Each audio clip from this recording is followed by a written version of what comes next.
That adrenaline is starting to kick in. I'm starting to feel it. Real Lil's here. And it's time to move on to the next topic that we have on the agenda for today. Because, man, oh, man, there was something that happened on Thursday Night Football that I really did not want to see, but I saw it. And it was one of those instances where you watch something that you're really not trying to see, but you see it. And that's what happened with Tua Tagovailoa. And we're going to talk about it right now because we actually haven't got to talk about this, especially myself, on the show. And today we got news and we got word that the doctor who examined the Dolphins quarterback was dismissed earlier today. And some of the questions that I have is, who is to blame for the NFL's latest head injury debacle? Because the NFL and concussions, they go way back. Okay, they go way back in the day, like Bonnie and Clyde. They go way back. And I would love to start this one off because I think when you talk about this, there's a lot of blame to go around here. I don't think this is a one-party situation where I just say, medical team, I'm putting you on a chair. I'm putting you on blast because you cleared him to come in the game. Nah, I think there's a lot of blame to go around. The medical team, the head coach, and honestly, Tua himself. And I'm going to talk about all those factors. Of course, the medical team, they obviously botched this situation. I saw Tua get hurt against the Bills. I was actually watching that game. That was the game that I was looking forward to, that 1 o'clock game 2 weeks ago. And I saw when the play happened, right, live on the TV, and the brother was out here almost like he was doing a Harlem Shake kind of. The guy looked like he had a concussion. That did not look like a back injury. But Claire, I didn't go to school for all that, so maybe I just don't know what I just don't know. It just looked like a head injury to me, and I'm pretty sure a lot of people felt the same way like myself, so I know I'm not hallucinating. I saw what I saw. I think if you're Mike McDaniels, there has to be a thought in your mind that, okay, maybe I should take extra precaution because I remember last year, Brandon Staley, right? He actually sat out Joey Bosa in the second half of a game because he had a concussion. And my co-host got on the show and aired him out for it, because he said, as long as I'm still the head coach, my players will remain safe, right? And he flamed him for it. And now look what happened, right? Like, you see what I'm saying? And I know my guy Brandon Staley has his own situation going on right now with the whole Justin Herbert and broken ribs and all that. I get it. But I think what Mike McDaniel should have done was actually get a feel and just be safe. Be on the safe side, especially when you talk about your long-term investment, who you drafted.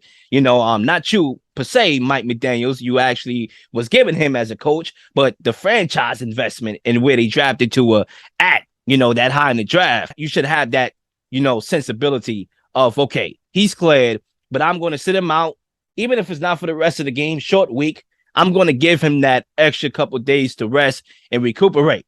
And now we saw what we saw, and I just think that the blame got to go around. And when we talk about Tua, and I know y'all heard me say Tua should be blamed, and y'all probably like, why him? I'm going to get to that right now because I just think that when it comes to a lot of these athletes, right, they know their bodies.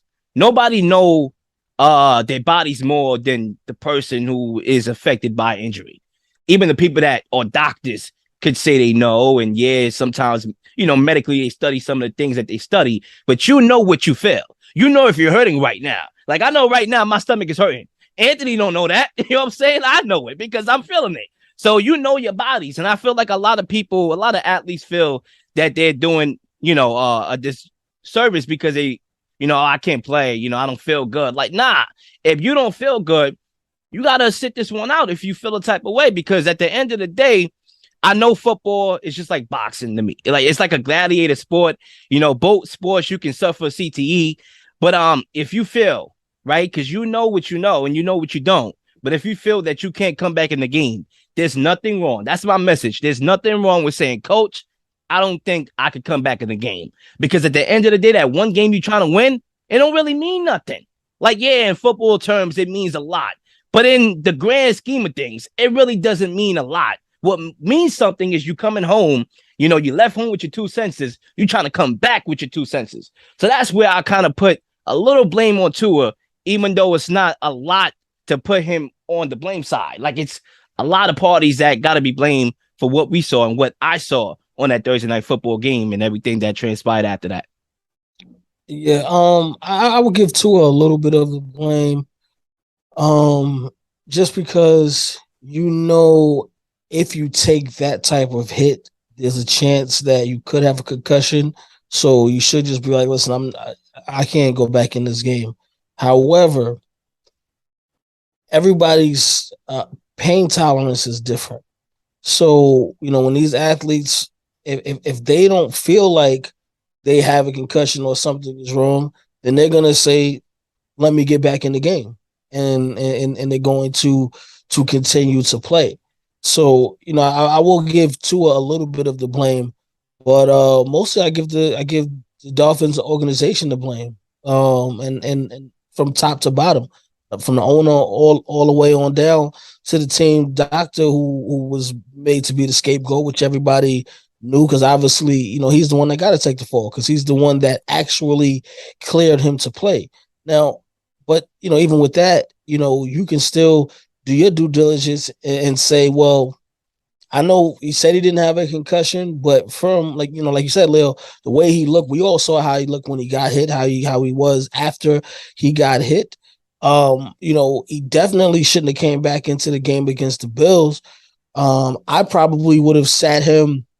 Not probably. I definitely would have sat him for the Thursday night game because there's no way he should come back in after it was 4 days and then get thrown right back into the fire. He should honestly he shouldn't have played. It would have to been a Monday night game after they just finished playing that game against the Bills. For me to even consider letting him go back out there on the field. But they put him back in there, threw him in there after 4 days. And it's just like, come on, man. What did you expect was gonna happen? You did that kid a disservice. Y'all know better than that. I get it. This is probably the hottest y'all have been to start a season in maybe what 20 years, maybe. Like I mean, I don't know, when was the last 3-0 Dolphins start? You know what I'm saying? When was the last time that happened? I don't even remember the last time. So Might be talking about the 72 so Dolphins. no, man, y'all did that kid a disservice, and it's not right. And the league does need to step in and do something because that doctor shouldn't be the only one that's being punished. Nah, definitely. And I think what I'm about to say is just basically an opinion. I always try to make sure when I say something that people know that I don't have the answers. Kanye West, you don't have the answers, Lil. Like I don't have the answers. This is an opinionated show. So I try not to box myself out. We're just trying to be like, trying to say what I think people want me to say. Like I just try to be me and say how I feel. And honestly, right now, how I feel is like, I really do think that Tua, and this is just a suggestion, that he probably should highly consider retiring from the game. Like, I really do feel like that because, like Andrew Luck and everything that was happening with him and all the injuries that took his toll on the guy. Like, I really think that Tua should highly consider, taking an Andrew Luck route only because, like, I'm just worried about Tua. Like, I think we kind of get in tune with the game and, what about the game? How the Dolphins going to look? Tua wants to play. He wants to, show the world that he can shut down the haters that say he can't be this great quarterback. Like, nah, screw all that, bro. Like, we talking about life here, and so many times we see these athletes when they retire from football, mentally, they're not in check. They just not. And that affects everybody, not just Tua. Like, it affects family members because sometimes you get erratic behavior, bipolarism, and that could affect your loved ones. Sometimes it ends in fatal situations. And I know I'm looking way beyond, but these things are real. And that's how dangerous the sport is. And when you talk about all the injuries that Tua has accumulated through his collegiate days, the hip dislocation, that could have ended a lot of careers. And now back-to-back concussions? Like, am I wrong for saying he should highly consider retiring like Andrew Luck? I don't think I'm wrong. No, I mean, listen, no, you're not wrong to say that. I mean, the hit was brutal, and then the hit on Thursday night, anytime you see a guy's hands curl up, the fingers curl up like that, what I mean? I thought he was throwing up sets. That's what I thought. Like, literally. And I'm not even trying to be funny about it in this magnitude of a situation, but I thought he was throwing up sets. I'm like, what the hell's going on here? Like, I never seen nothing like that. I never knew that a head injury could cause your fingers to react like that. Like it was scary. Have you ever seen a boxing fight? You see when a fighter gets knocked out and their hands like lock up, get stiff. That's when you know you got a concussion, when your hands start locking up like that. So listen, it is something to be considered. I know he's got a family that he probably wants to provide for. He's young, but I would hope, what I'm saying, there's a good month at least before we see Tua back on the field. Nah, absolutely. And hopefully at the very least, I just think that he just needs to take the rest of the year off. And, I hope that the Dolphins actually, accomplish what they're fiending. Like, there's one thing to like actually want something. There's another thing to fiend for it, to the point where you overstep boundaries to get it, to accomplish what you're trying to do. And right now, the Dolphins been crossing that boundaries since last year.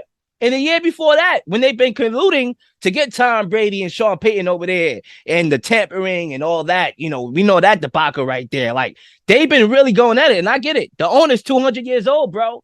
Like, he's out of here soon. And he wants to see his team win a championship. I get it.